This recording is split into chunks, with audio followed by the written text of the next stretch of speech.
Good morning, everyone. How are you all going this morning?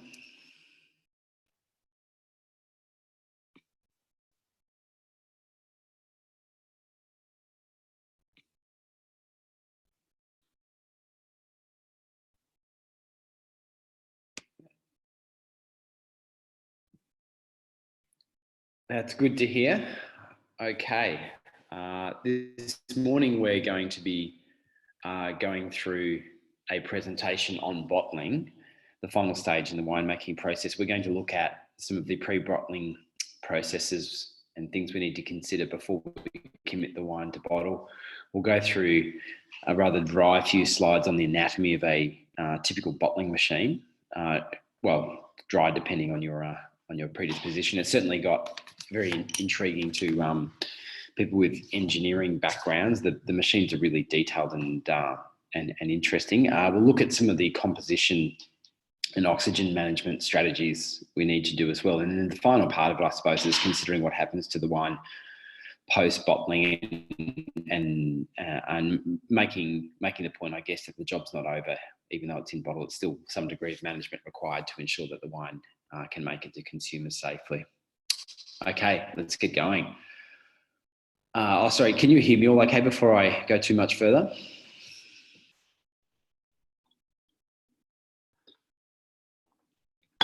Thank you. Okay. So going into bottling, I guess the first point to make is that the composition of the wine should be very carefully reviewed post-stabilisation. So did we achieve the protein stability that we needed to? Did we achieve the cold stability that we needed to? We then consider some micro adjustments to composition. So throughout the stabilisation process, there are sensory changes that take place. So, for example, cold stabilisation results in a small reduction in acidity and a small increase in pH. So where we've ended up as a result of that process is that from a sensory point of view, are we happy where we've ended up? And if we've not, we do have a small opportunity for some micro adjustments, but the term micro's got to be reasonably strict at this point for a number of reasons. Firstly, any larger adjustments at this point tend to stand out quite a lot and don't integrate into the wine particularly well.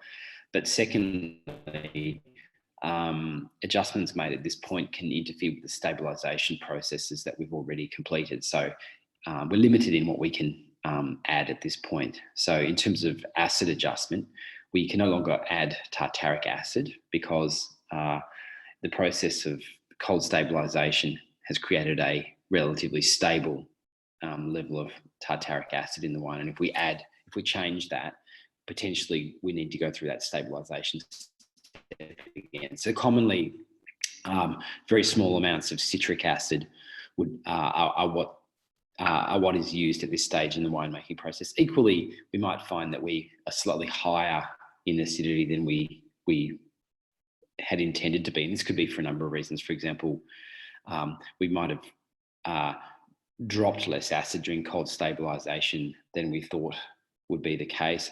We might find that as a result of bentonite fining, which can hollow out the wine a little bit, that the fruit weight that's perceived in the wine isn't in proportion to the acidity of the wine. So in that situation there, yeah, we might find that the wine might be slightly acid dominant. And in this situation here, we could deacidify at this point, but that's a process that requires some time. Those reactions take a little bit of time, and that process would need to be completed before we go to bottling. So we couldn't, make our adjustment, mix it in, and then go through filtration into bottling, because potentially those reactions might take place in bottle, and there'd be small precipitates left as a result of that. So other micro adjustments that are common are subtle changes to residual sugar levels. So if we're sterile filtering at bottling, we can be confident that any grape juice concentrate additions made at this stage will still go through a sterile membrane. So we can adjust the sugar level There are also other things that winemakers often consider, things like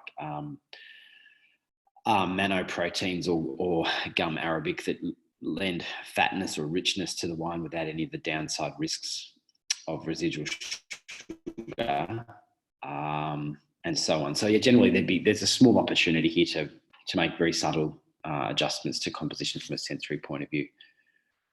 I guess the next point to make is that regarding those sensory adjustments, we really need to be happy with the wine at this stage, because the notion that it'll sort itself out in bottle, or the wine would improve sort of miraculously in some way after completing this last process is probably just a dream. If we're not happy with the wine at bottling is a significant expense for any winemaking entity. So the wine has to be at the standard that you're happy with to go through the process.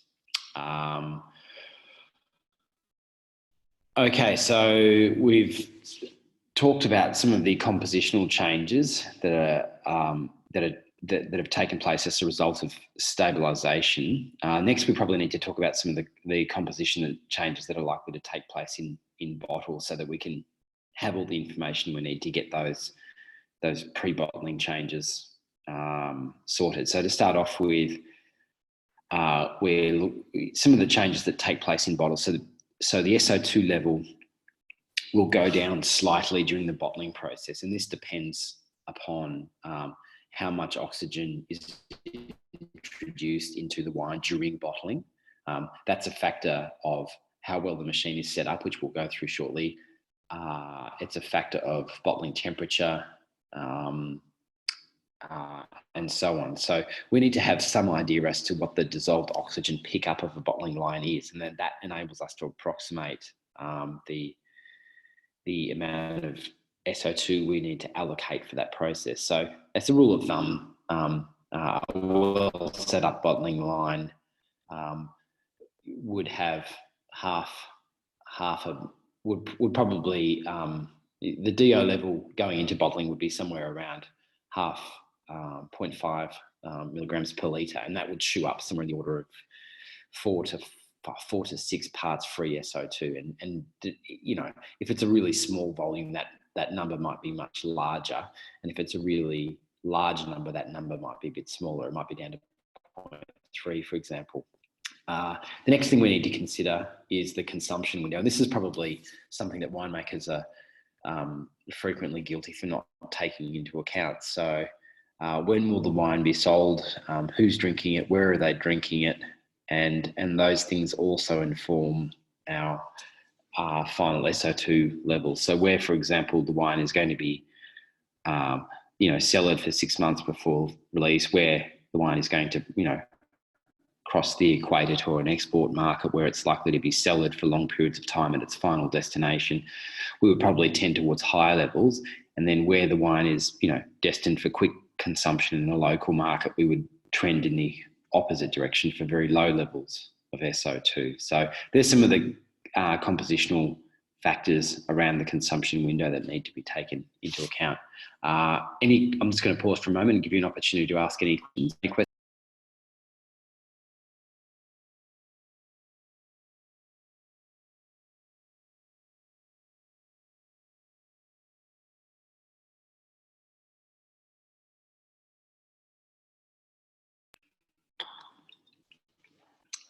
Okay. Before we move on, actually, one thing I probably should have mentioned are some of the risk factors associated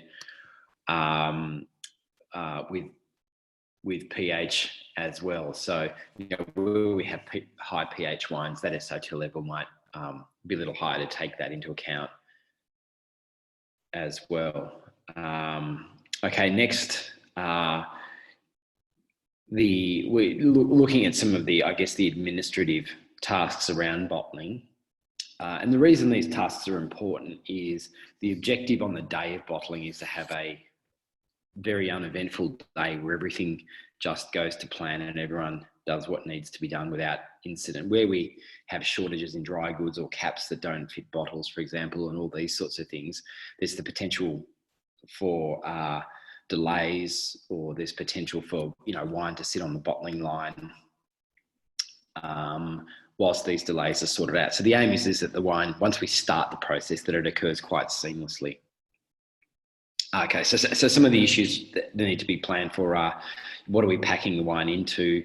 Do we have the right number of labels, boxes, bottles, all those sorts of things. Okay, so now some of the basic, the anatomy of a wine bottle. To start off with, if we look at the finish of the bottle, which is the very top, so is the neck of the bottle designed for a cork, a screw cap, or a crown seal? What is the bore size, which is this internal section of the bottle of what is the bore size? Does that align correctly with our closure? It's a very basic thing that frequently gets overlooked and can result in higher oxygen transfer rates once the wine is bottled, if those things haven't been lined up perfectly. The neck of the bottle,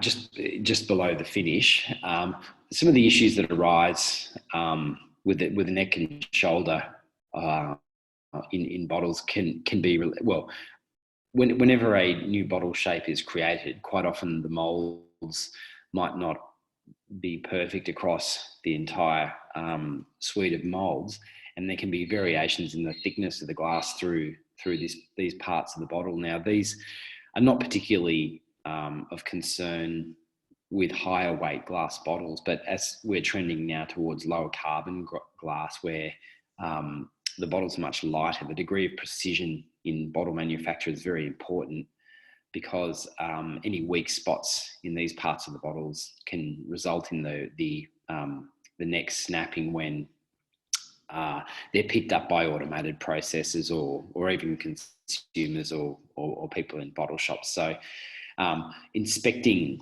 the bottles prior to use is really important, especially where it's a new batch of glass that you haven't worked with before or something like that. Okay, the shoulder and label panel we'll talk about next. So the label panel is the area of the bottle that is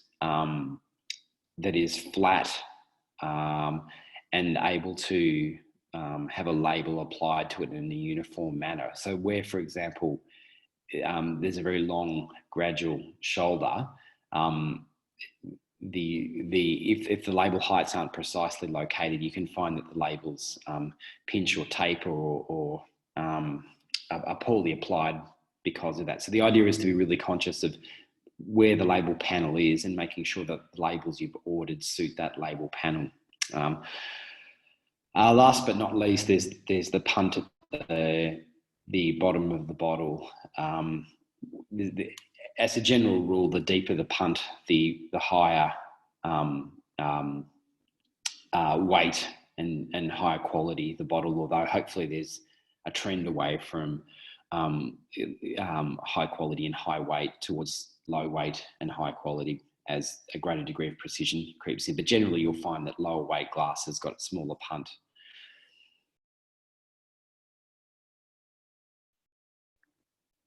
Okay, any questions?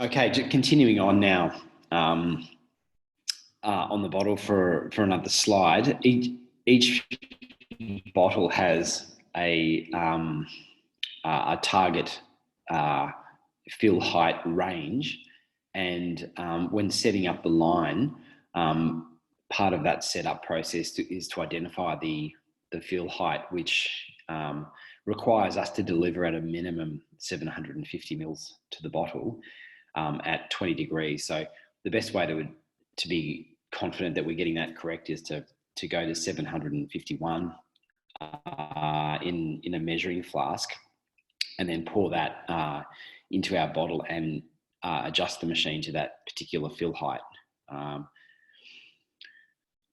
Next point to make about the bottle is that they're also rated for a particular level of carbonation, and where that's exceeded in cork closures, the corks can be pushed out of the bottles, and if it's a screw cap, the screw caps can dome. So CO2 is becoming an increasingly common tool for winemakers to push the aromatic compounds from the wine. So a slightly higher level of CO2 is useful in giving the wine aromatic lift, but the downside risk of that is we need to be conscious of that at bottling, so that we don't dome screw caps or push corks.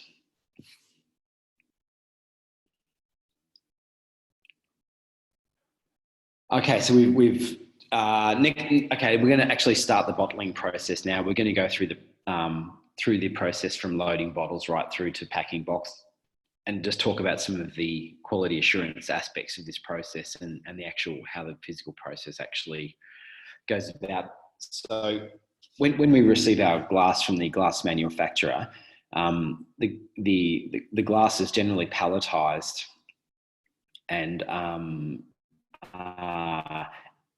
wrapped in heat shrunk plastic. We would expect the palletized heat shrunk pallets to be free from rips or tears, such that all of the bottles inside that pallet are completely contained. So the reason this is important, we'll go through now. So when the glass is formed, there's generally two halves that are fused together at very high temperature. Those bottles are then loaded onto the pallets, separated by partitions, and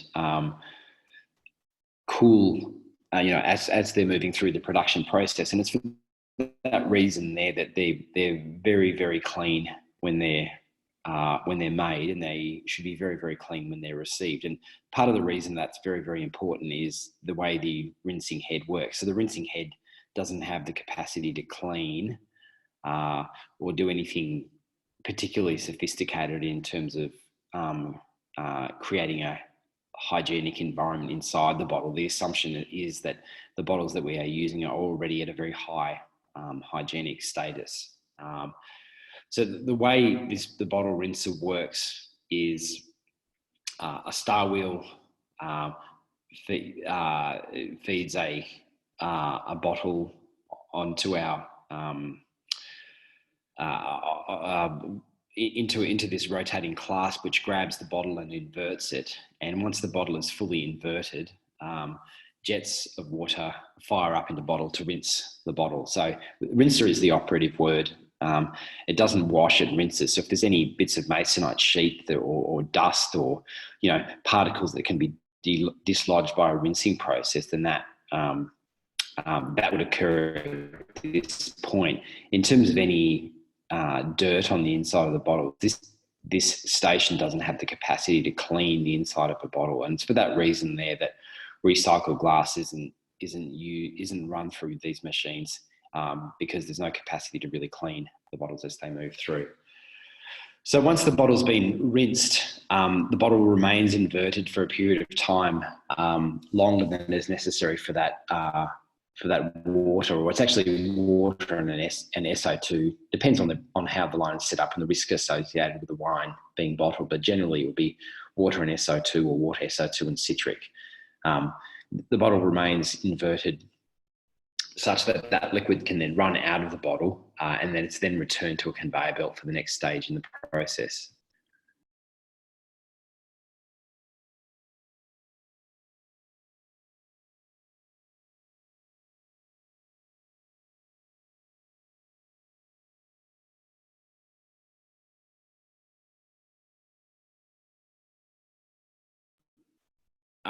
Okay, so the next stage in the process is the empty clean bottles are moved toward the filling head, and as they move along to the filling head, there's a number of opportunities now to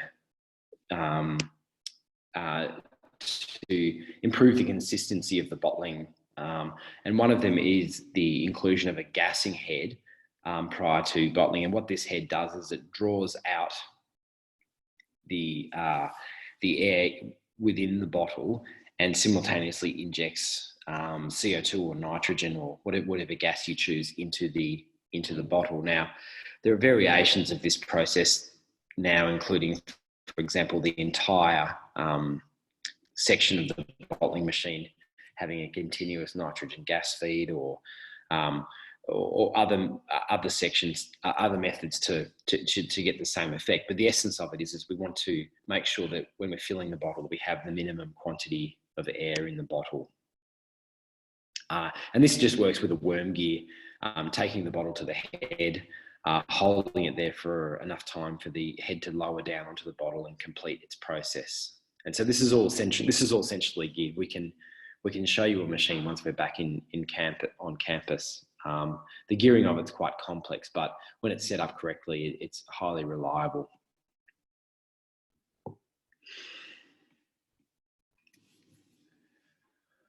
Okay, so the next stage in the process is the filling of the bottle. This occurs by the conveyor belt routing to a series of rotating pedestals that are fed by a star wheel, which we can see down here. The bottles are moved onto the pedestal. The pedestal lifts up and engages a vacuum filling head. The filling head itself contains, let me see if I've got more detail. The filling head itself contains a vacuum pump that draws gas out of the bottle at the same time as the filler allows wine through into the bottle. And the aim with this stage in the process is for every single filling head to perform in the same way, such that as the filling head rotates around and bottles are filled, that we have a high degree of uniformity in terms of fill height. The vacuum, the height of the vacuum tube within the filling head is very important, because once the bottle is completely full, any excess wine that is in the neck of the bottle is removed via the vacuum back into the filling bowl up top. And if we have high volumes of wine moving up through those tubes in some filling heads and not others, then that would introduce a small level of bottle to bottle variation that we would be wanting to avoid. So it's for that reason that all these filling heads have got the opportunity to insert spaces or lower or lift each of the heads to achieve perfect alignment between all the heads. Okay, any questions?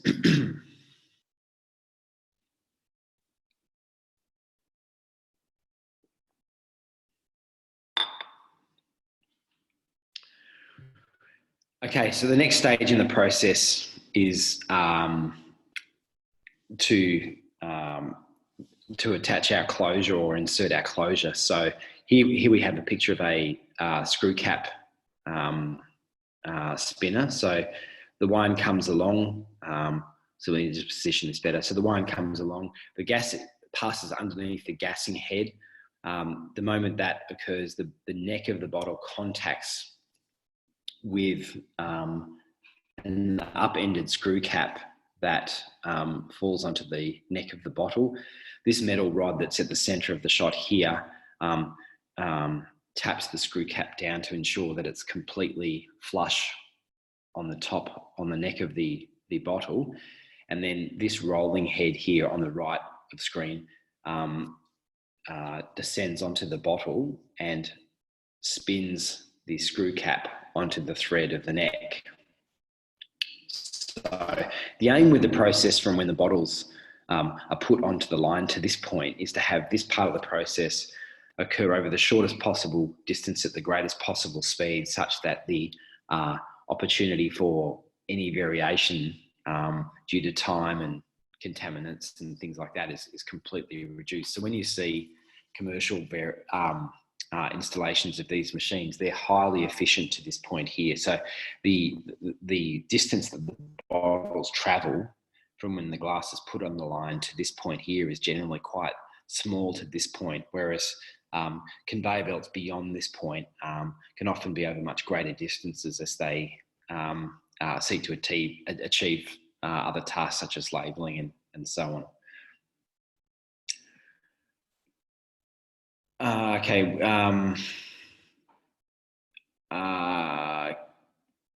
Okay, let me just scroll down to where we're up to. Okay, so next we can have a look at a corking machine. So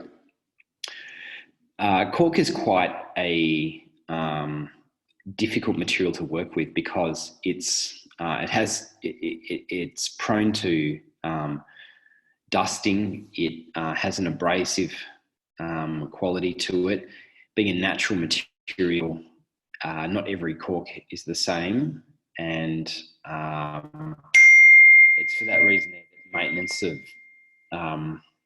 of this head is very, very important to ensure that cork dust does not spread from bottle to bottle and wine to wine through these drawers. So these drawers down here contain 4 highly engineered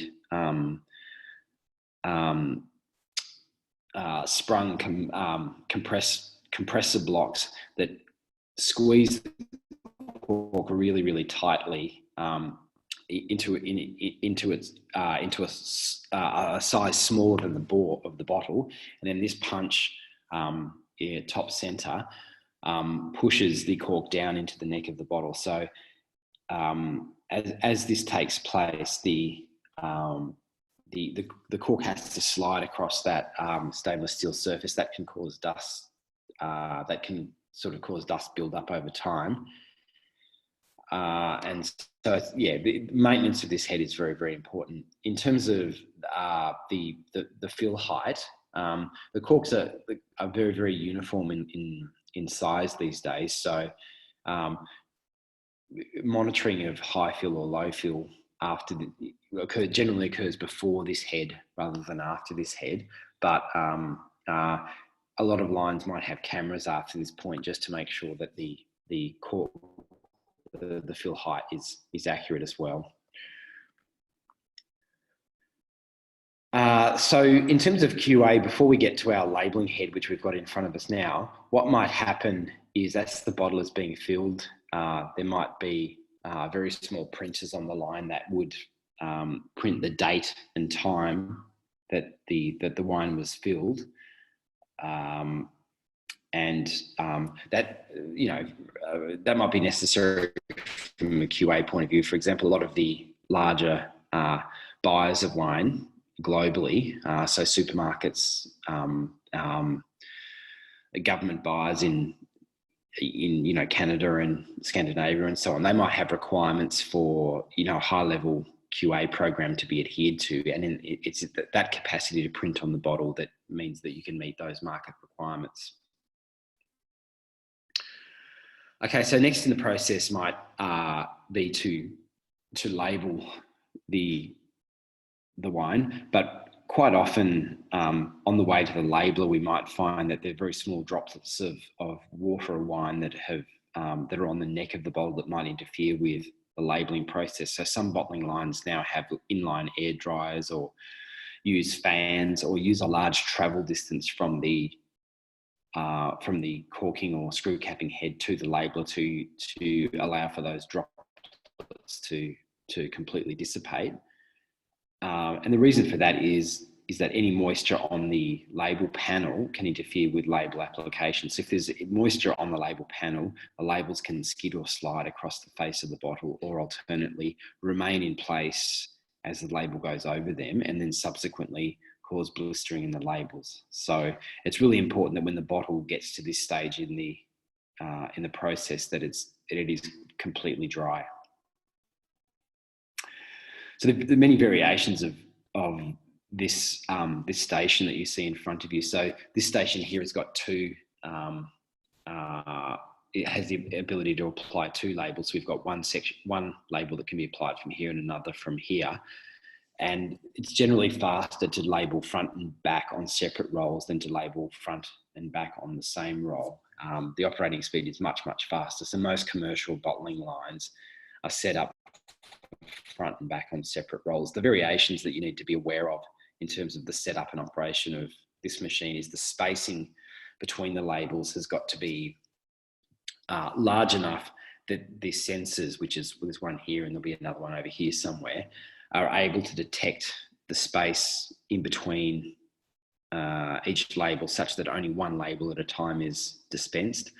The strength of the backing paper used on the labels is also another important component, because some machines tear backing paper more easily than other machines, and the paper should be strong enough to withstand whatever machine you're working with.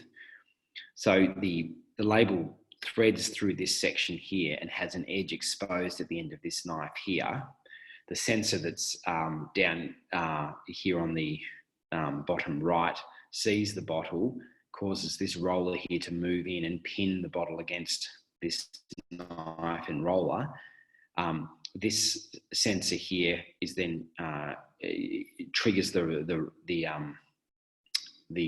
roller and tensioner to spit out one set of labels as the bottle spins around, and once that's occurred, this roller here retracts and the bottle proceeds along the line. So it's a very, there are a lot of moving parts that you have to be able to adjust. And this is to some extent where there's an interface between winemaking and engineering. So as I mentioned at the beginning of the subject, you have to have the capacity to understand a lot of the chemical concepts for early on in the winemaking process. You need to have the capacity to understand some of the plant physiology for appraising our ripeness and so on. And at this end of the process here, you have to have the capacity to understanding some engineering principles, because the efficient running and maintenance of these machines needs those skills. Okay, questions?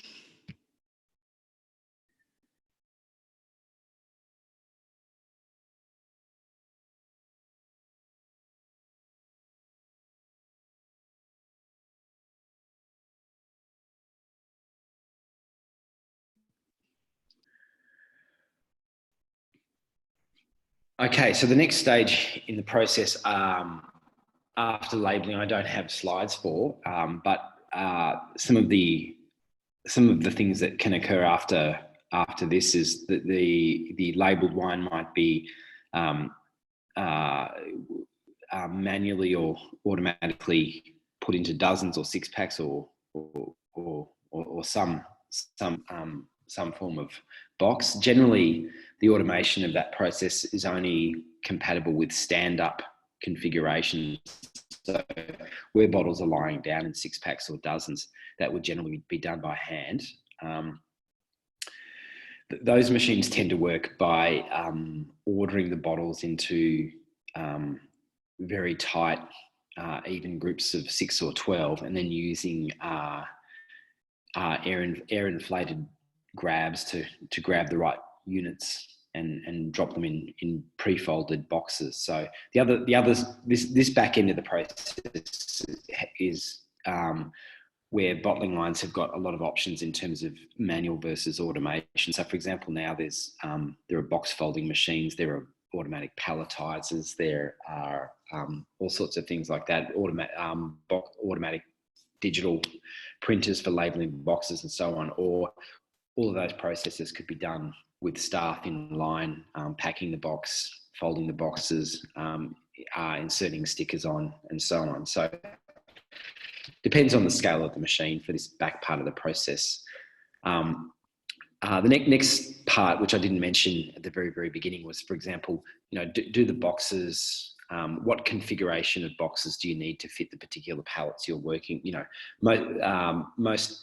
There's an international standard for pallets now, and warehouses really struggle when different pallets sizes are used, because it messes up it messes up rows and racks and so on. So standard pallets are often used, but bottle sizes change frequently. So packing configurations for pallets vary depending on the size of the 6-pack or dozen, and that's something to be conscious of when you're planning the work as well.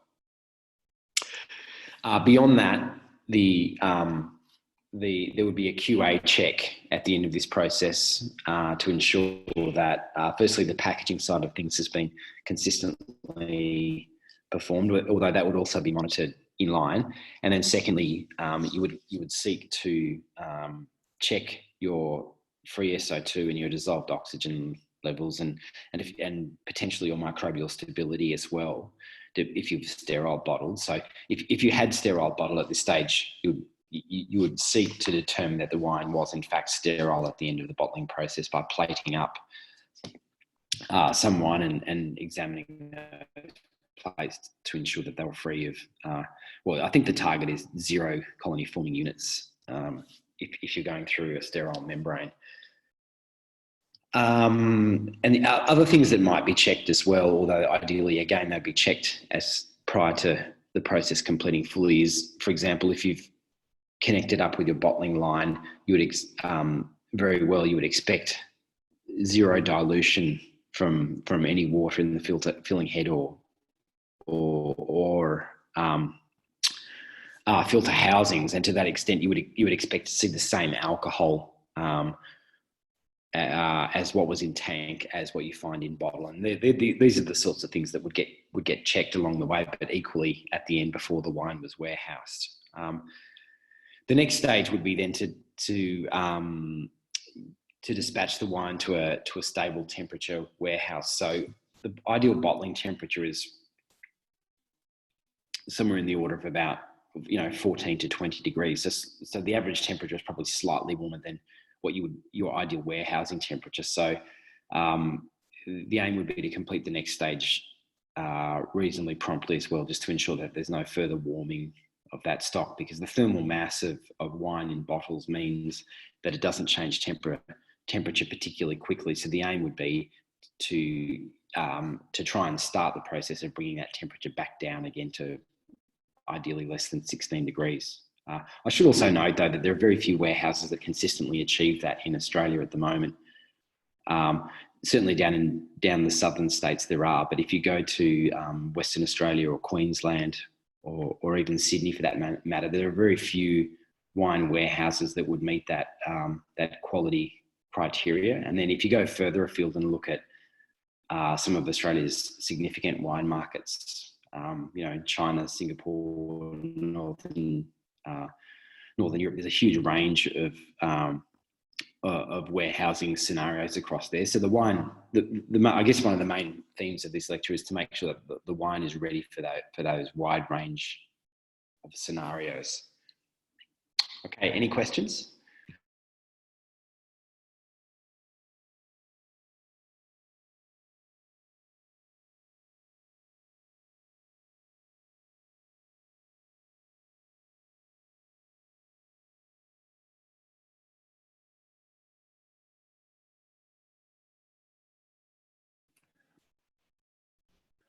Okay, I'll deal with Rebecca's question first. Yeah, so Latrobe, the process is I mark them all, which I think I've got 3 or 4 left to mark, which will get finished today, and then all of those results go to Latrobe for review and approval, and then I would expect you to get those results early to mid next week.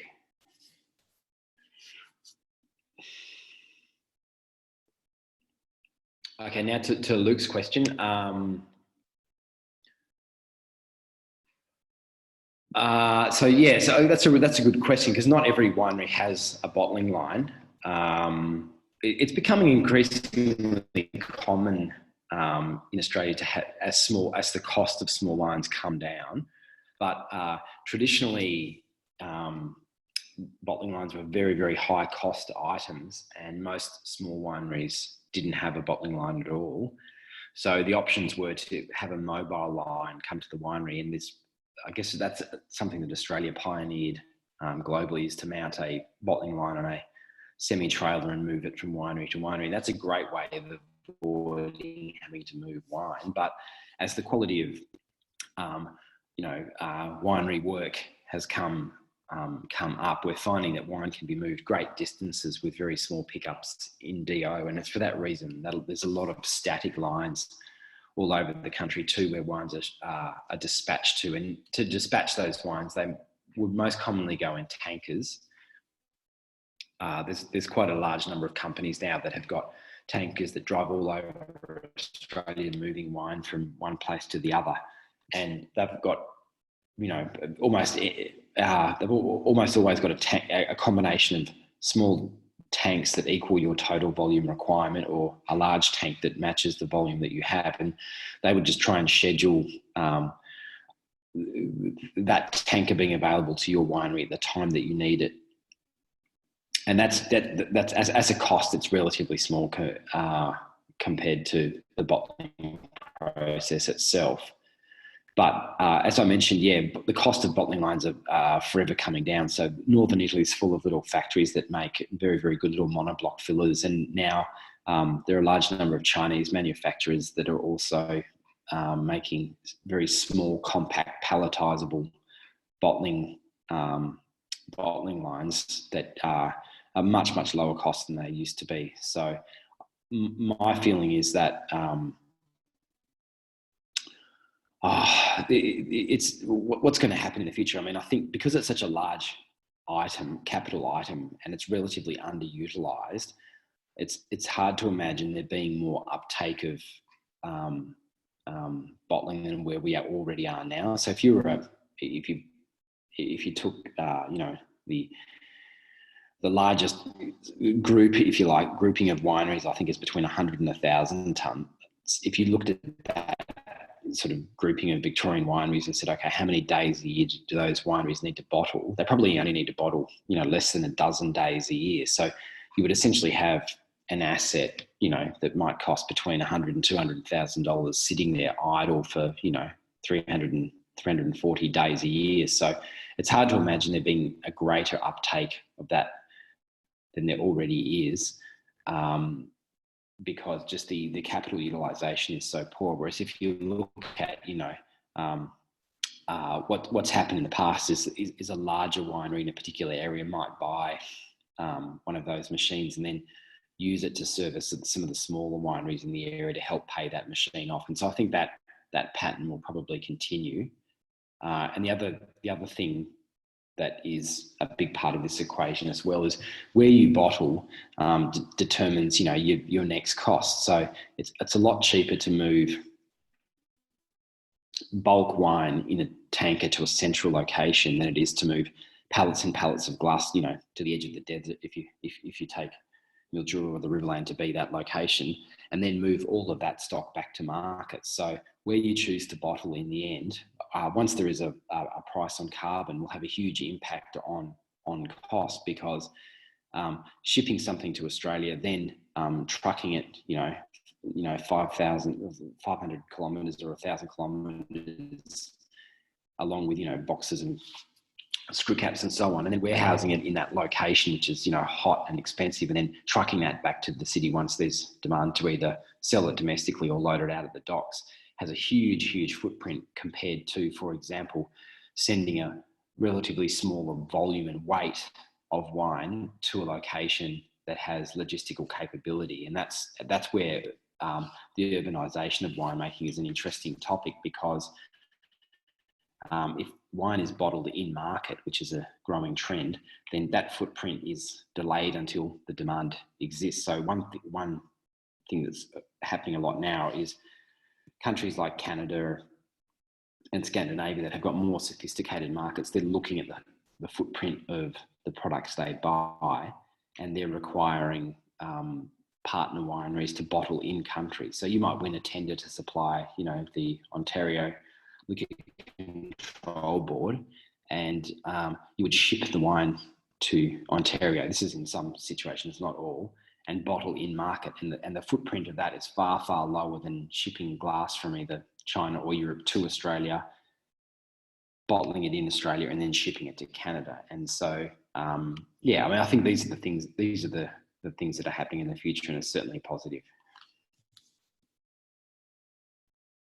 Any questions?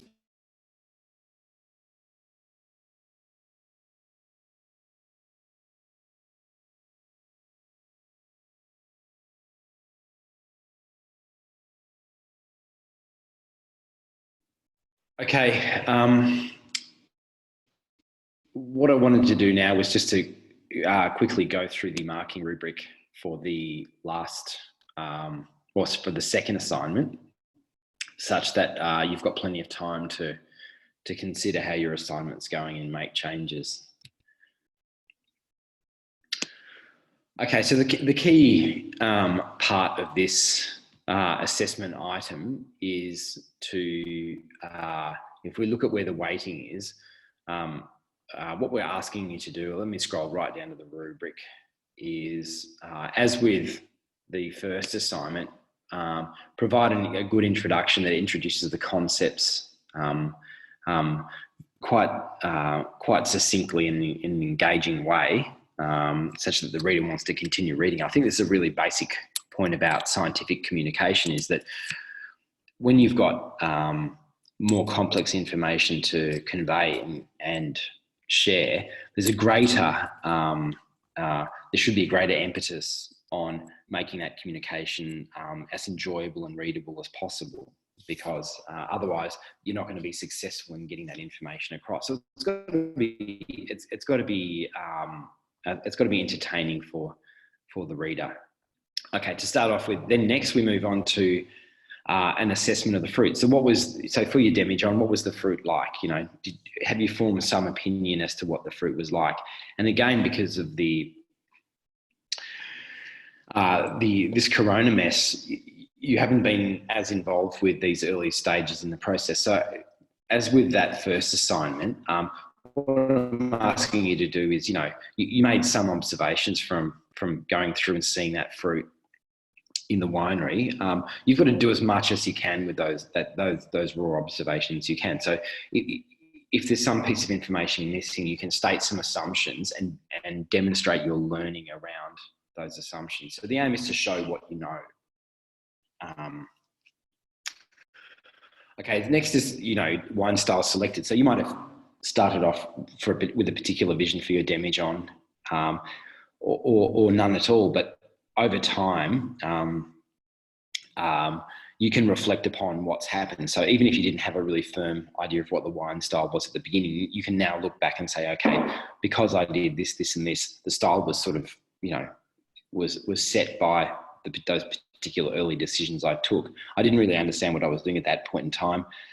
I now do, and I've made these changes because I want the style to move in this way. So even if you didn't have a really firm view at the very beginning, you can still look back upon what you did and reflect upon those actions. And if you do that, that's where the marks are, is to show that you've taken content from the course and your readings and reflected upon what you did. So it's reflective learning. Okay, so next, like the previous assignment, a couple of paragraphs around, pardon me, the deficiencies in the fruit. Were there any? If so, what did you do about it? Those sorts of things. Next, fermentation strategy. So this is not saying, again, that you had to have a ironclad strategy at the beginning of the process, because for some of you, perhaps fermentation just kind of occurred while you were wondering what to do next, and finished, before you'd sort of really got your head around what was actually happening. Or for others, perhaps it might have been the opposite, that you actually, struggled to get it going and implement your strategy. But either way, the aim is to reflect upon what happened, and show that the concepts around fermentation management are something that you're aware of, and relate those concepts to what actually happened with your demijohn.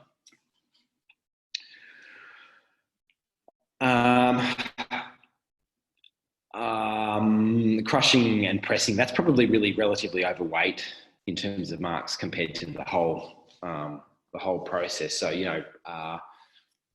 what happened, what was the effect of it? Again, show your knowledge of crushing and pressing.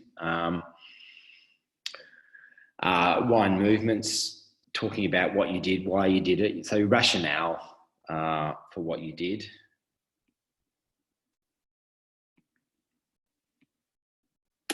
Next, a discussion around additions. So it doesn't really matter if you made additions or if you didn't make additions. The idea is if you didn't make them, you didn't make them for a reason. And if you did make them, you made them for a reason. So it's to take the reader through your rationale for what you did. And the other point of this is to also reflect. So those choices that you did made, are you happy with them? And if so, why? And if you're unhappy with them, if so, why? So yeah, again, lots of detail in terms of your decision making process.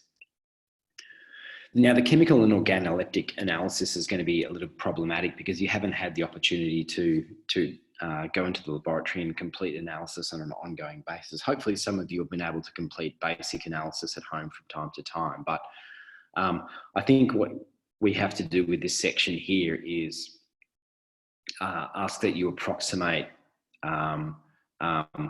chemical parameters. So what do you think happened to the pH as it sat in your cold laundry?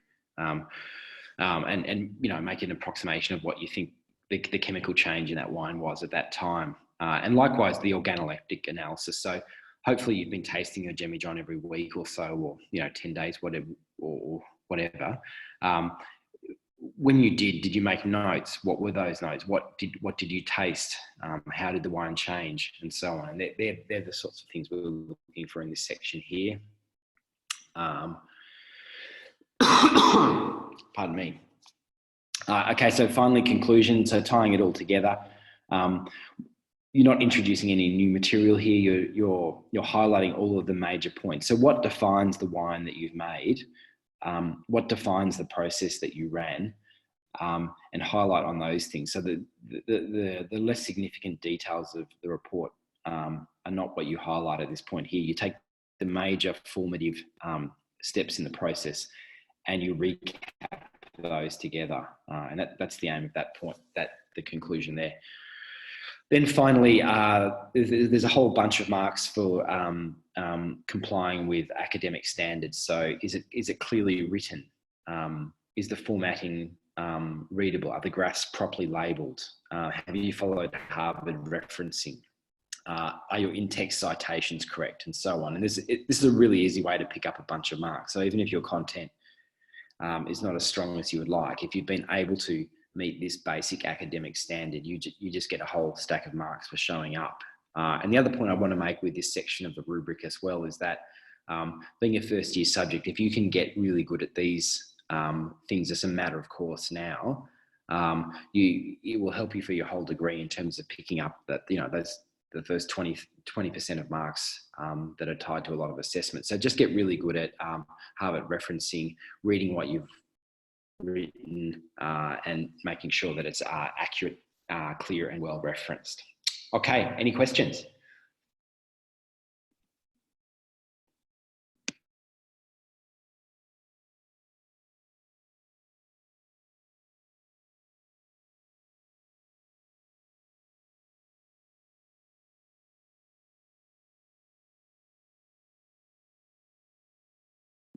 Yeah, that would be a good way to have a guess at the volume that you've got there, Jonathan. I'm happy to do that. I'll be at Epping on Monday, and I'll weigh a empty Demijohn and let you know the weight.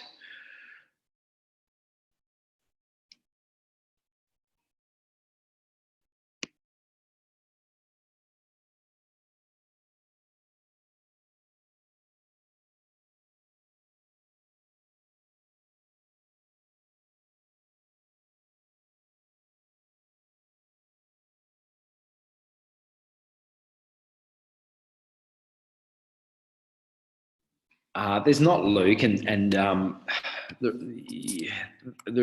reason for this is that there are so many ways that you could choose to represent all of that information.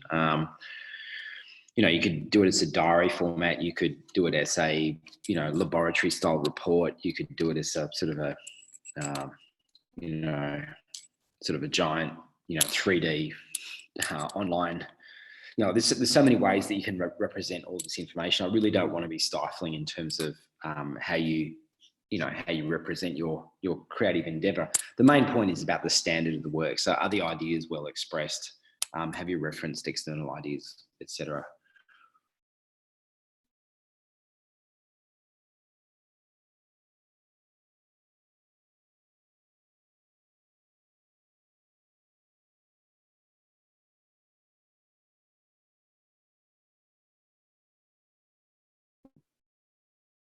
Okay. That's this week's class then. So next, pardon me, next Monday, I'm going to be filming another video with Silvana. And next Friday, we'll do a recap of the whole subject and in preparation for getting you guys ready for the exam.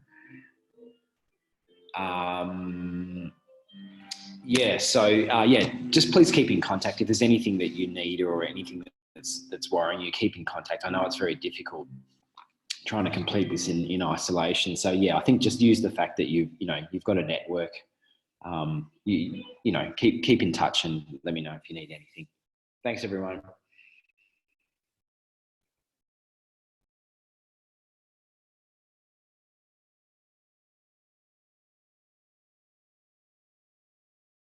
Hey Mark, it's Luke.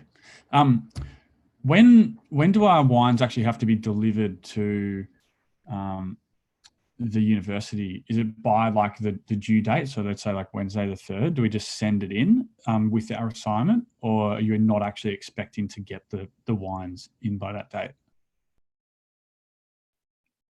It's the assignment that's due. It's not necessarily the wine. The reason I'd like to get uh, 2 bottles of each of the wines is in some of the past years we've actually done a wine awards in which I use a sample of that. I enter a sample of that to a couple of judges, and then we'd sort of then have a giant tasting at the end of it where everyone gets to taste each other's wines. And I'd still like to continue with that. So, but what I'm thinking of doing is the minute we can get back on campus is creating a window for you guys to all come in and bottle your wines on campus if you haven't been able to bottle them already. Yep, cool. Thanks.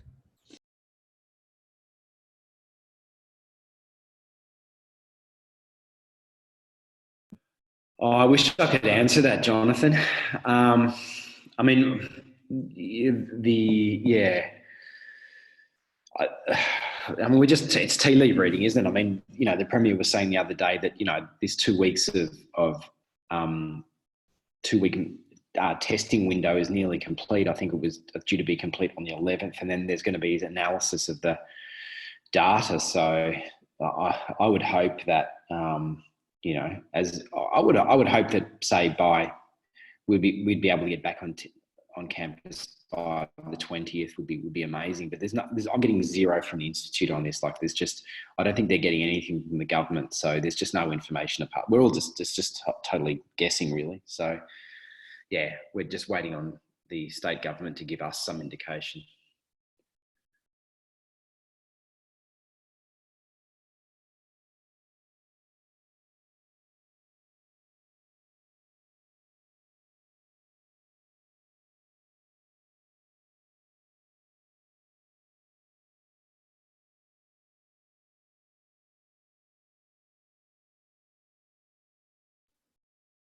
All right, let's leave it at that. I'll stick around for 20 minutes in the classroom if you just want to have a one-on-one chat, or if there's anything that comes up while you're tapping away. And yeah, for those that need to get on with their day, yeah, see you next week.